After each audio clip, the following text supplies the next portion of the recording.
কথকতা।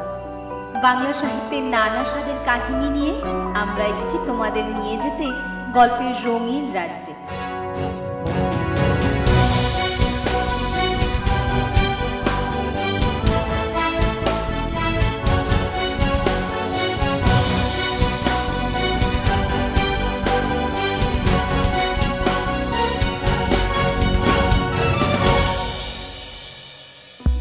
আজকের কাহিনী আমাদের ছোট্ট বন্ধুদের জন্য ঘুমন্তপুরীর রাজকন্যা। রচনা দক্ষিণারঞ্জন মিত্র মজুমদার। কথক অমৃতা, মিনু শ্রেয়া, রাজকন্যা কোয়েল, রাজপুত্র অভিজিৎ, নাগরাজ ও সওদাগর পুত্রের ভূমিকায় অভি, অন্যান্য ভূমিকায় অনুপম, সৌম্য এবং বিশেষ অতিথি সমীর দত্ত। আবহ অনুপম ও আপান এসটি।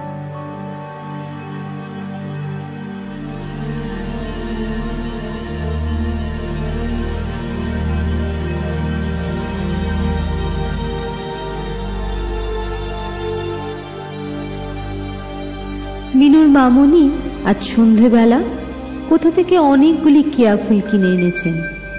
বায়না করে তার ভিতর থেকে মিনু একটা চেয়ে নিয়ে তার ঘরে এনে রেখেছে। কাঁটা দেওয়া লম্বা লম্বা পাতার আড়ালে নরম সাদা ফুলটি যেন লাজুক একটি সুন্দরী মেয়ে। আর কি মিষ্টি তার গন্ধ! সমস্ত ঘর যেন ঢুলে পড়ছে সেই নেশায়। বাইরে ঝিমঝিম করে বৃষ্টি পড়ছে। ঘরের ভিতর বাতি নেভানো, যেন একলা বিছানায় শুয়ে নয়, যেন ভারী মিষ্টিকার আদর। সমস্ত মন জুড়িয়ে যায়। কেয়া ফুলটা পাশের টেবিলের ওপর ফুলদানিতে মিনু রেখেছে।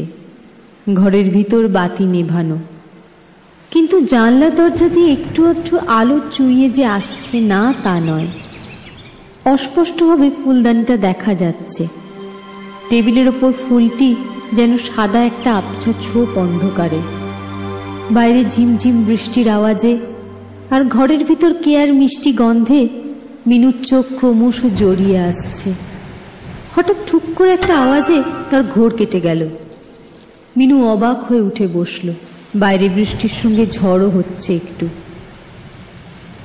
দমকা হাওয়ায় জানলার একটা পাল্লা গেছে খুলে, হয়তো তারই শব্দ। মিনু আবার চোখ বুজতে যাবে, হঠাৎ টেবিলের পাশে স্পষ্টকার মিষ্টি গলা শোনা গেল। শুনছো? তাই তো, ভারী আশ্চর্য তো। কেয়া ফুলটির ভিতর থেকেই যেন কার কথা শোনা যাচ্ছে। শুনছো? মিনু প্রথমটা আবার বিশ্বাসই করতে চাইল না। কেয়া ফুল আবার কথা বলে নাকি? কিন্তু আবার যখন মিঠে গলার মিনতি শোনা গেল, শুনছো, তখন সে আপনা থেকেই বলে ফেলল, কি আমায় একটু জানলার ধারে রাখবে? কেন বলো তো? এখান থেকে ভালো দেখতে পাচ্ছি না। দেখতে পাচ্ছ না? জানলার ধারে কি দেখবে? বিদ্যুৎ কুমারকে। মিনু একটু অবাক হলো বই কি। বিদ্যুৎই তো সে জানে, বিদ্যুৎ কুমার আবার কি? কে জানে, হয়তো ভুলই শুনেছে। কিংবা কেয়া ফুলেরা হয়তো বিদ্যুৎকে ওই রকম নামেই ডাকে। কিন্তু কেয়া ফুলের অনুরোধটা তো রাখা দরকার। মিনু ফুলদানিটা ধরে জানলার ধারে বসিয়ে দিলে। তারপর বললে, পড়ে যাও যদি। না, পড়বো না। এই তলোয়ারের ফলাগুলো যদি একটু ফাঁক করে দাও, আমি বেরোতে পারি। না, ক্রমশ যেন সব গুলিয়ে যাচ্ছে। মিনু অবাক হয়ে বললে, তলোয়ার কোথায়? পাতা বলো। না না, পাতা কেন, তলোয়ার। একটা রাজপুত্রের, একটা মন্ত্রীপুত্রের, একটা কোটাল পুত্রের, আর একটা সওদাগর পুত্রের। সে আবার কি? তলোয়ার কোথা থেকে এলো? বারে, আমায় পাহারা দিতে তারা তলোয়ার পুঁতে রেখে গেছে, জানো না? না তো। সে অনেক কথা। বলো না লক্ষ্মীটি। শুনবে তাহলে? মিনুকে কি আর দুবার বলতে হয়? সে তাড়াতাড়ি উঠে বসে কেয়া ফুলের পাতা ধরে তলোয়ারগুলি সরিয়ে ধরল। ও মা, সত্যি যে পালকের চেয়ে হালকা, ধোঁয়ার মতো মিহি, রেশমের চেয়ে নরম, দুধের মতো সাদা ওড়নায় ঢাকা, জোছনার মতো সুন্দর ছোট্ট একটি মেয়ে বেরিয়ে এসে জানলার ধারে পা ঝুলিয়ে বসল। মিনু অবাক হয়ে বললে, ছিলে ওই কেয়া ফুলের ভিতরে? হ্যাঁ, আমি ছিলাম ওই কেয়াফুল হয়ে।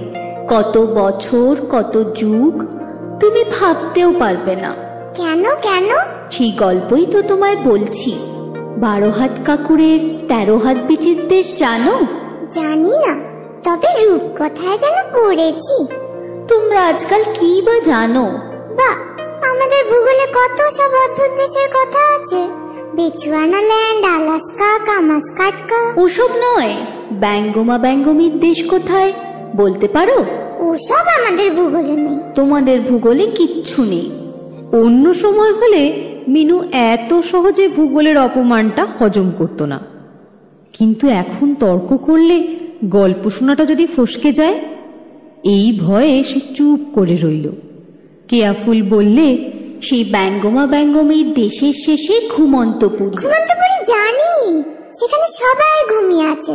রাস্তায় লোকজন, রাজবাড়ি